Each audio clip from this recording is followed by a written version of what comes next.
Привет, с вами я, Нина, а это значит, вы смотрите новый ТОП-7. Сегодня поговорим про все, что вы любите. Пытки, ЛГБТ, новые уголовные дела и, самое важное, новые места для отдыха. Теперь поподробнее. А будет ли второй Хабаровск? Новое обвинение предъявил главе Коми Следственный комитет.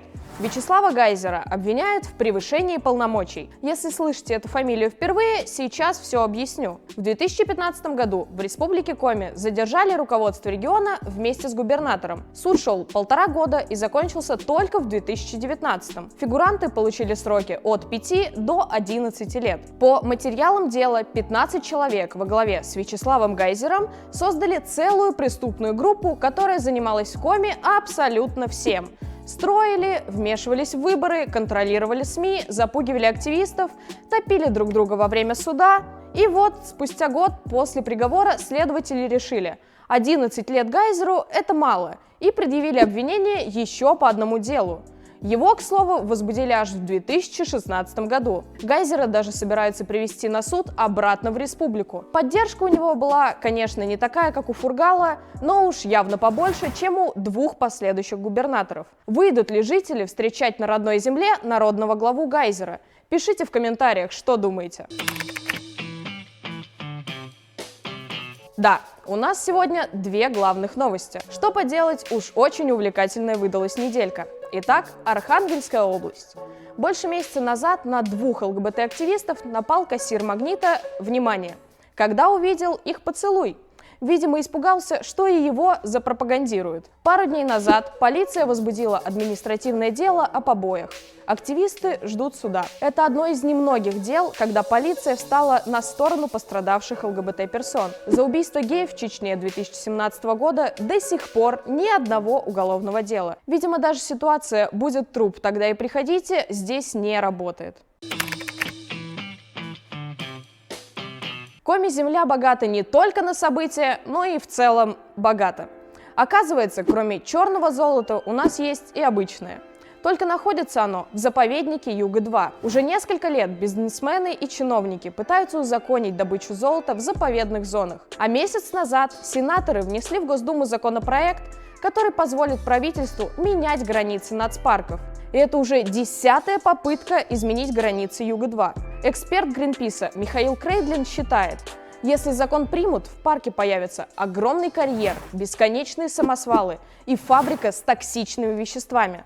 Другими словами, часть заповедника просто уничтожат вместе с редкими животными и растениями. О том, как Гринпис и местные жители больше 20 лет сражаются за национальный парк, читайте по ссылке прямо в описании. У вас тоже накрылись все планы на отпуск? Я придумала, как вам помочь. Все подробности вы найдете по 4-й ссылке в описании к этому видео. По той ссылке запись прямого эфира из этой студии.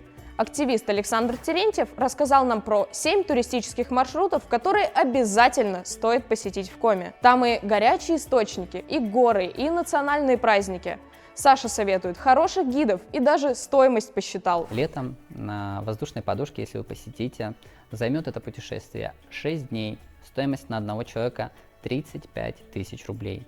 Это не самый дешевый тур в нашей республике, но, наверное, один из самых красивых. В общем, самое то, если еще не определились, где отдохнуть. А если проедете через Сыктывкар, то и к нам в Револьт на чашечку кофе обязательно загляните. И не забудьте поставить лайк за полезную инфу. Ну, а если отпуск вам в этом году не светит, посмотрите клевые фотки нашего блогера недели. Алексей Жирухин объехал 55 стран и почти всю Россию, а на этот раз покоряет Эльбрус. В своем блоге он описывает каждый день восхождения и публикует красочные, залипательные фотографии. Лучше уж на горы смотреть, чем новости в 2020-м читать. И на правах ведущей. Алексей, как насчет видео с восхождений? Захватим обязательно и в следующий ТОП-7.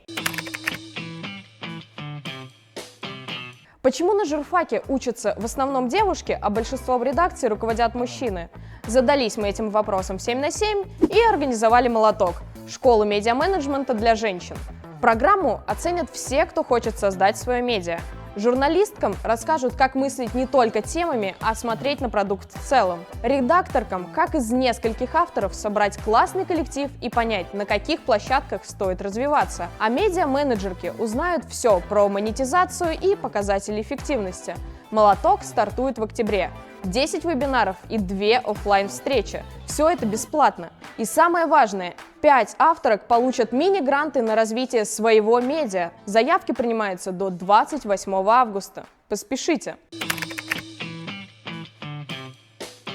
О пытках заявил участник одной запрещенной в России экстремистской группы. Замените цензуру Роскомнадзора на любую организацию и вспомните новость в России. Один из последователей религиозной организации рассказал, его душили пакетом во время допроса в МВД Воронежа. Правда это или нет, неясно. Полиция никак новость не прокомментировала.